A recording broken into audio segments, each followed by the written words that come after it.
Nobeigumā video par deguna zīmēšanu.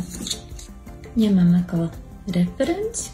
Šādā veidā zīmēts deguns atšķiras no ar parasto zīmolu zīmētā, jo to efektu mēs panākam ar pludināšanas palīdzību, un pie reizes mēs iemācāmies lietot vēl dažādus citus mākslas materiālus. Šī reizē mums vajadzēs melno stabilumu, un šeit man ir baltais stabilais, bet jebkurš no ūdenī šķīstošiem der, un ir otiņa un postkapēni. Un vienkārši, lai vingrinātos, ir jāsameklē internetā kāda referenta. Izprintēt kādu degunu fotogrāfiju, ir daudz internetā atrodams, un vienkārši vingrināties, kā šeit mēram ir nāsis. Ir dažādas nāsis, ir redzamas nāsis un netik redzamas.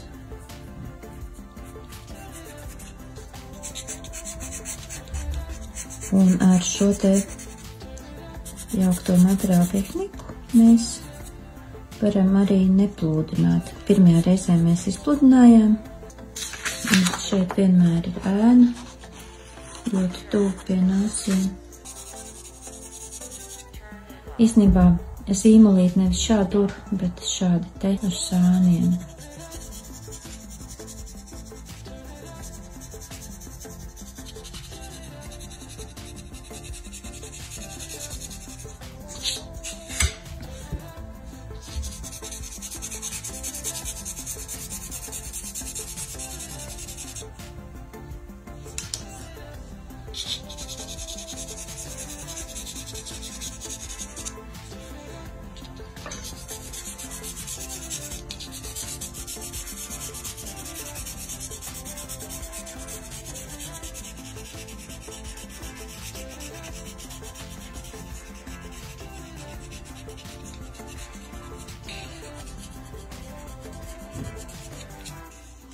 Ir arī, ka degunus zīmē ne tā kā mēs zīmējām šādi, un tad to rimbulīti.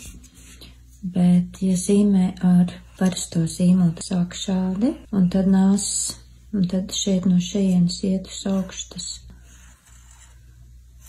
un no šejienes tad iet uz nāsīm. Un tad šeit atkal savukārt vai ne ir uz augšu tās nāsis, vai arī sakarībā, kuras tur ir, tā kā šādā veidā citreiz zīmē, un tad un te ir tie gaišumi, un te ir tas gaišums, kaut kur tā. Tā kā ir dažādi veidi, kā zīmēt tos deguns. Drusku te. Lai ir tumšāks.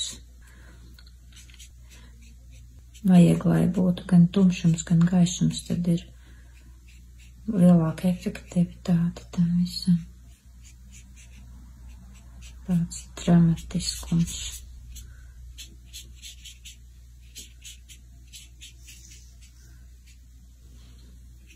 Tieši tas uzdrīkstēšanās mirklis dara to visu pasākumu tādu interesantāku.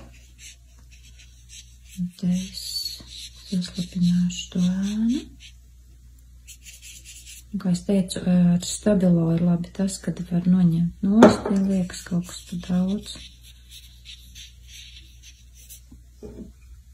Nomazgā nost.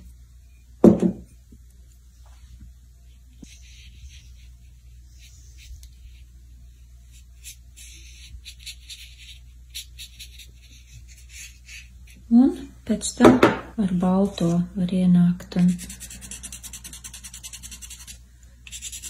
pagaišināt tur, kur varētu būt gaisma un kur.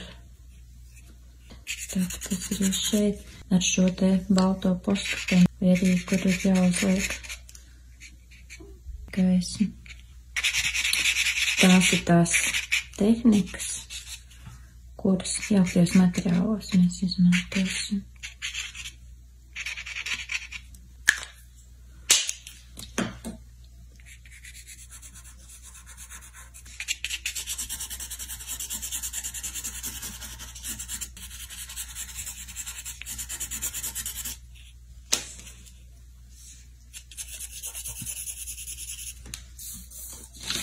Un te ir tā svītrots pāri.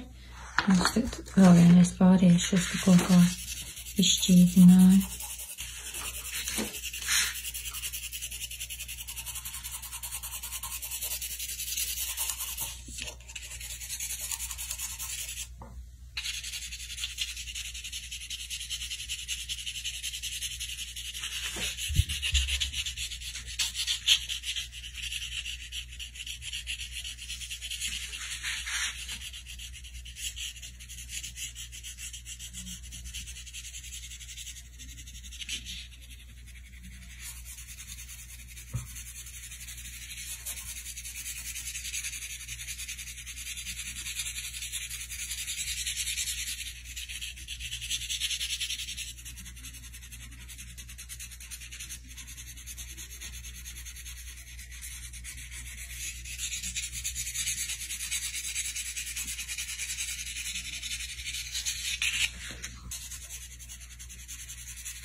Tad tiekamies nākamajā video un sākam zīmēt lūpas.